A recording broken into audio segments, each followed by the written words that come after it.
And if we're curious about the full story and we're having active conversations within the business as one business, I think that's where it becomes a lot more interesting and frankly, a lot more human.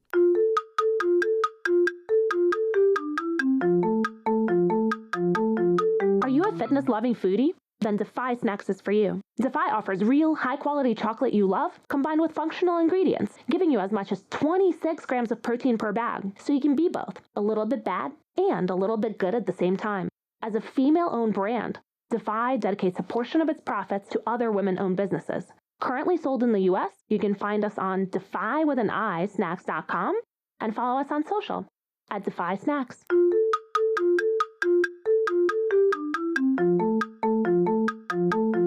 Hello and welcome to the Shiny New Object podcast. My name is Tom Ollerton. I'm the founder of Automated Creative, the creative effectiveness ad tech platform.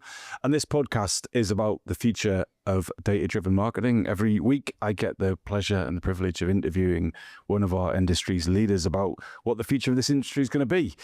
And this week is no different. It's incredibly exciting that I'm in Amsterdam and I'm in Schiphol Airport at Reckitt with Tamara El Jurdi, who is a global comms strategist here. So thank you so much for having me. Thanks to my streetwear for my coffee. It's really lovely to be doing this in person. But Tamara, for anyone who doesn't know who you are and what you do, could you give us a bit of background? Absolutely. Thanks for having me, Tom. It's a new experience for me to be sitting on this side of a podcast. I like to think of myself as a little bit of a jack, or in this case, a Jill of all trades. I've been in the industry for about a decade now, and I started very much in brand management, based in Dubai at the time, and looking after the Middle East region across a number of different brands like Dettol, Harpic, and Vanish. After that, I moved into a global innovation role, and then into e-commerce, and then into what I do today, which is a global comm strategist for Reckitt's intimate wellness category, working on brands you may know, like Durex and Veet. A big part of what a comms planner or a comms strategist does is we try to bring together creative and media, which when done well can deliver significant impact. And how we do that is by answering key questions for campaigns and for brands, like who do we speak to, where do we find these people, and what do we say to them? And then, of course, how do we best spend our money across the funnel and across touch points? So that is a really, within 10 years, you've got this kind of portfolio career, but within the same business. And that must already be a very rounded market, like where we started in brand management, innovation, e-com, and now a comms strategy. So you must have an answer for everyone, which might be quite frustrating at times. But I'm really interested to know, like, with all these different roles you've done, all the brands and different markets, what's been the best investment of your own time, energy, or money in your career? In short, hobbies. And let me caveat that and be honest, I am someone who has many hobbies, and I've had many hobbies throughout my life. But I think ultimately for me, it's about doing things that are good for your soul. At the moment, I've been enjoying photography, or basically having a phone with a good camera. And it teaches me how to frame. I learned how to edit, to notice light, and also things I might miss on my daily walks, right? A beautiful balcony or a nice piece of street art. And I say this to people around me often, but I do think it's so important to do things that are good for your soul, especially in a world as busy as today. And, no one has ever said to me they found inspiration in a pitch deck, but creativity needs input. So how is that directly impacting your career? So you're talking about photography. Does that mean when you're working with a supplier that you've got a much better eye for design or for composition? I think what it helps me do is notice things that I might have missed otherwise, because it forces me to slow down. It forces me to see things differently. And it also makes me appreciate the impact of timing. So if you want to take good pictures, the best time to do that is early in the morning or golden hour, right, around sunset. So it teaches you to slow down, notice things a little bit differently, but also definitely timing is something that we often miss in life. And It's interesting to hear the word soul mentioned in a podcast about data-driven marketing. So my colleague Amy Wright, she saw this post on LinkedIn the other day. I still haven't seen the post, and I don't really need to, but it raised this really interesting question. And this person said that they had was never convinced about the idea of a soul until AI came along. And so when you look at AI content and then you look at human-made content, you can see the soul and the absence of soul. So I'm curious to know, like, when you're doing these hobbies like photography to nurture your soul, like, what are you looking for, and what else have you done that's been useful for work? I'm looking for a creative spark, some inspiration, something, different in the everyday life, in the mundane. And photography is one thing. Another hobby I really enjoy is music, and specifically vinyls. Because again, it forces me to slow down. It's choiceful, and it's awesome that we have access to countless hours of music with different platforms at our fingertips. But sometimes that wealth of choice can work against us, and it distracts us from being mindful about what we actually want. Right? It doesn't help us slow down. And I think in a world that's moving so fast, slowing down, taking a moment to think about what you really enjoy, and finding inspiration in unexpected places is so important in order to be able to perform at work. And again, that creativity really needs input.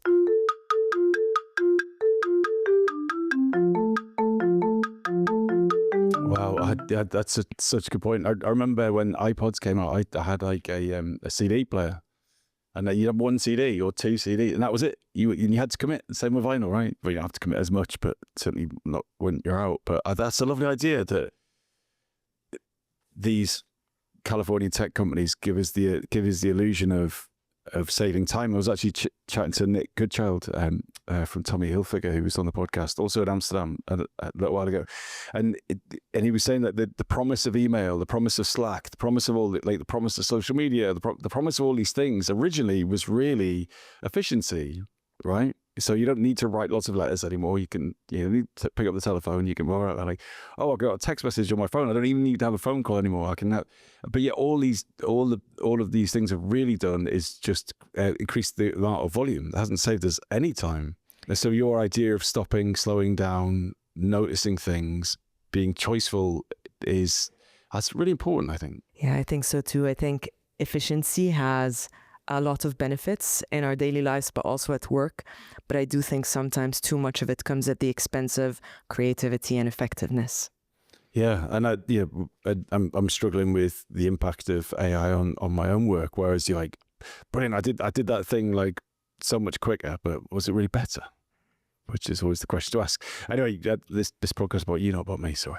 Right. Okay. So next question: what is your best bit of data-driven marketing advice that you find yourself sharing most often? I think there's been a lot of lessons learned over the past decade, and I think there's a lot I could say here. But if I think of a standout quality I see in the best data-driven marketers around me, and certainly what I look for in data-driven marketers, is curiosity.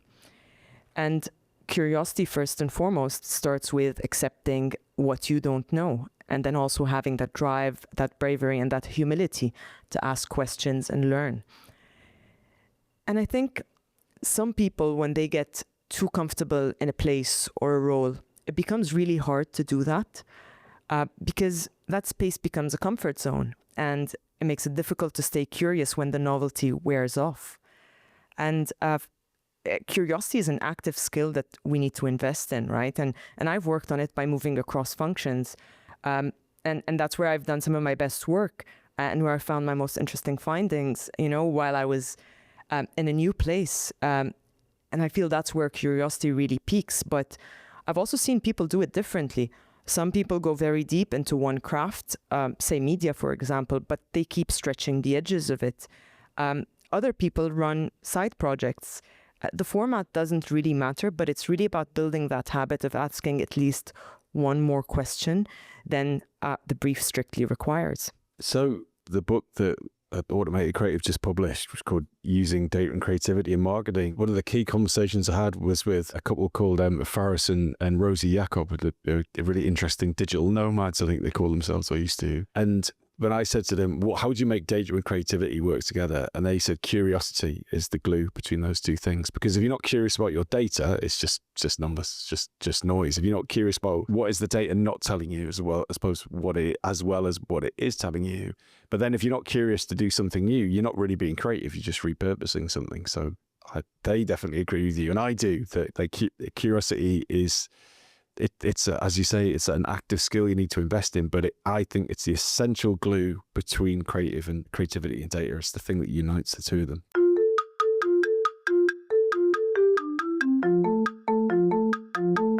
This episode of the Shiny New Object podcast is brought to you in partnership with MadFest. Whether it's live in London or streamed online to the global marketing community, you can always expect a distinctive and daring blend of fast-paced content, startup innovation pitches, and unconventional entertainment from MadFest events. You'll find me causing trouble on stage, recording live versions of this podcast, and sharing a beer with the nicest and most influential people in marketing. Check it out at www.madfestlondon.com.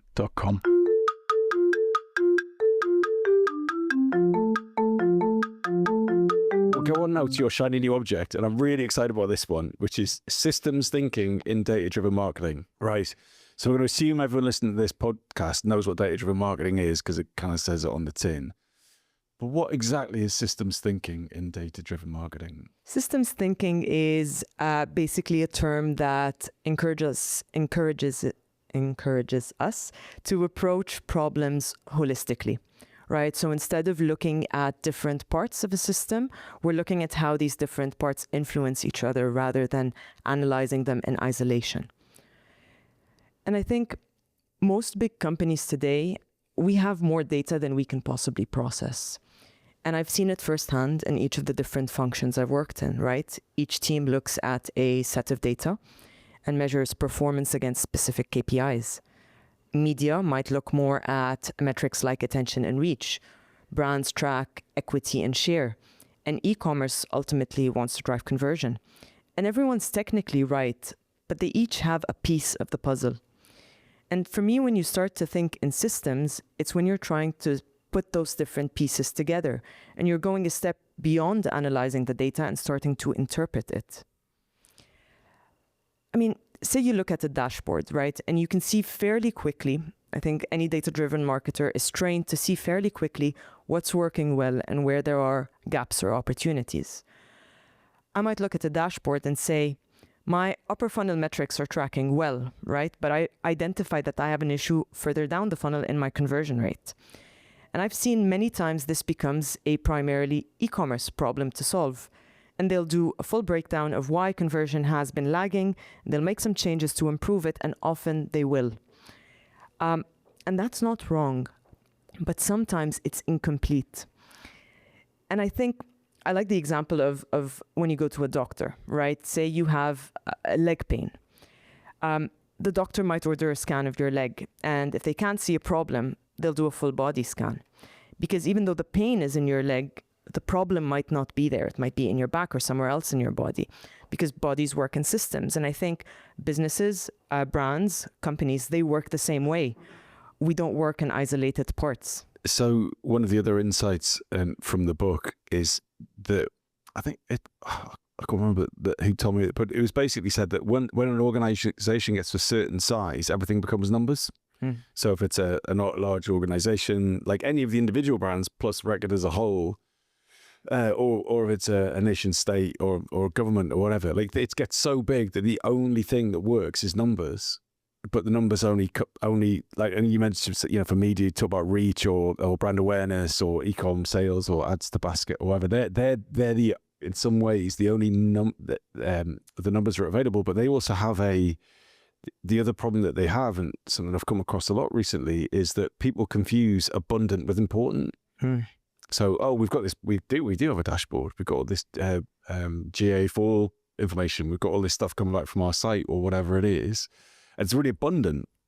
But actually, the hardest thing in the world to do might be actually to do 50 in-person interviews with people all around the market, and just say, what's going. What do you feel about this? Like, and another story from the book was Dr. Ceci Donis was talking about how when she really early on in her career, they were trying to take a print ad and put it into a banner ad. Like it was one of the original banner ads. And she said she sat in a room and watched this old lady take her glasses off to look at it.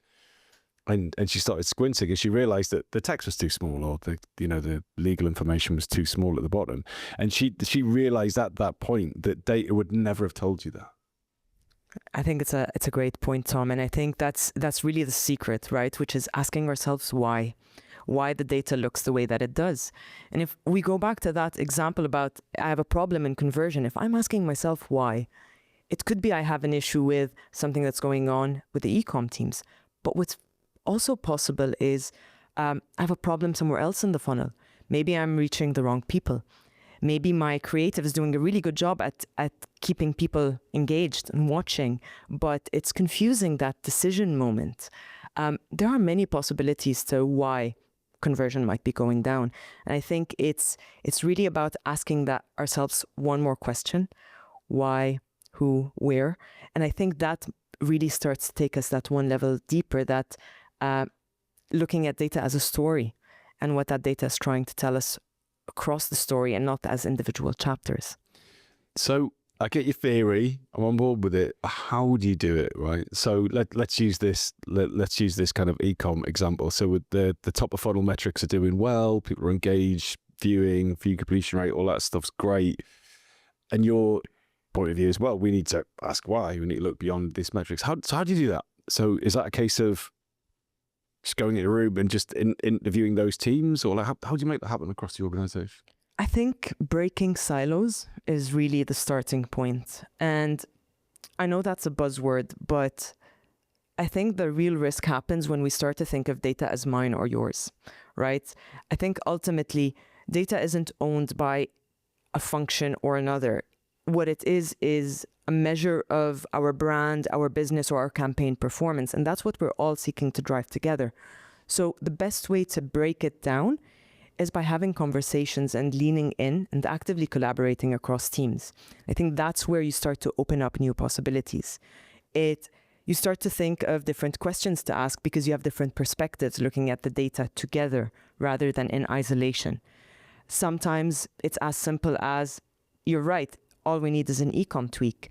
In other times, the root cause is deeper or somewhere else. And if we're curious about the full story and we're having active conversations within the business as one business, I think that's where it becomes a lot more interesting and frankly, a lot more human.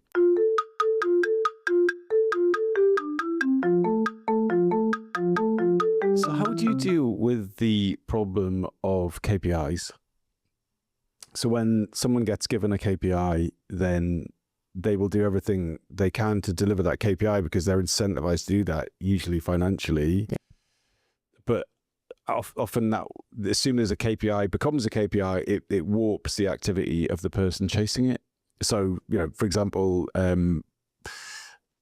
sales on e-com, the conversion rate needs to go up. Okay, well, we'll cut the price by half, and then the conversion rate goes up. That's the worst thing for the business because it cheapens the brand and profits go out the window. So how when you're breaking down the silos, when you're increasing this collaboration and breaking this mine or yours tension, how are you making sure that the KPIs aren't warping the actions of people? It's a tricky one. And I think I've seen it hold back a lot of data-driven marketers from making the impact that they want. But I think what's worked most effectively for me has been honest conversation. I think sometimes looking at things in isolation makes us miss the big picture a little bit.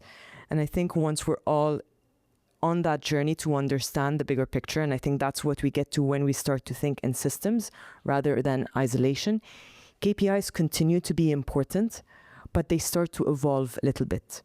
So rather than think in isolated KPIs, we might have more shared KPIs moving forward. And I think that's what we've been actively trying to do. We're trying to look at the metrics that measure long-term brand health as opposed to short-term spikes or an analogy I like to use, putting a Band-Aid on an injury that might need stitches. So tell me a bit more about that. So the thing that collectively benefits everyone is long-term brand health, right? Whether you're trying to convert like someone who's visiting your site or a retailer's site, or you're doing some influencer content.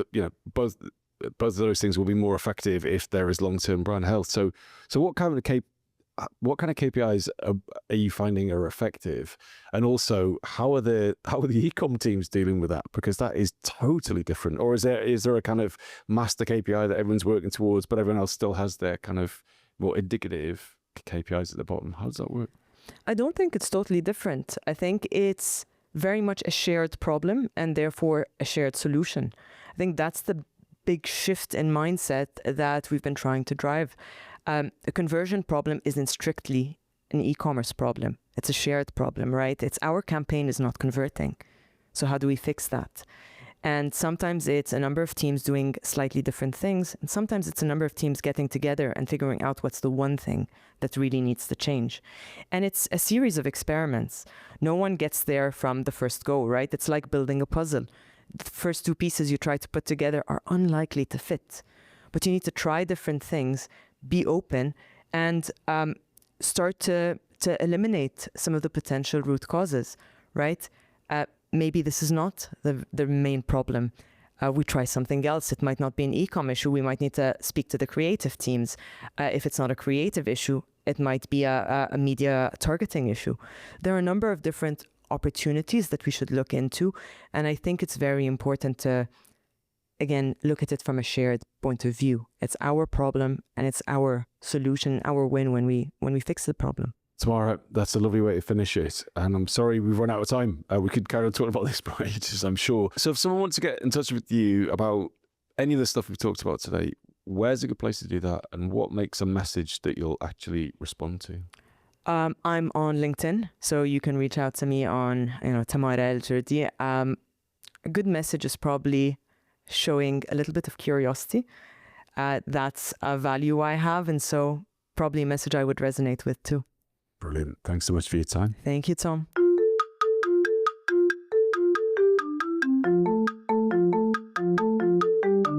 Hi. Just before you go, I'd really appreciate it if you could take the time to write a review of the Shiny New Object podcast on Apple Podcasts or iTunes, whatever it's called these days, or whichever podcast provider you use. We're an indie podcast, so it would go a long way for us if you could just share the word and give us a bit of a support on those channels. That would just be fantastic. If you haven't got time, that's also cool. And yeah, if you could tell your colleagues about the podcast, and also, if possible, don't forget to subscribe. And I'd love to hear your feedback. If you'd like to speak on the podcast or be a guest, or you think I'm asking the wrong questions, anything, I'd be super interested to hear what you think. So please email me at tom@automatedcreative.net. That's TOM at, I'm not going to bother spelling it. Anyway, you'll work it out. Thanks so much.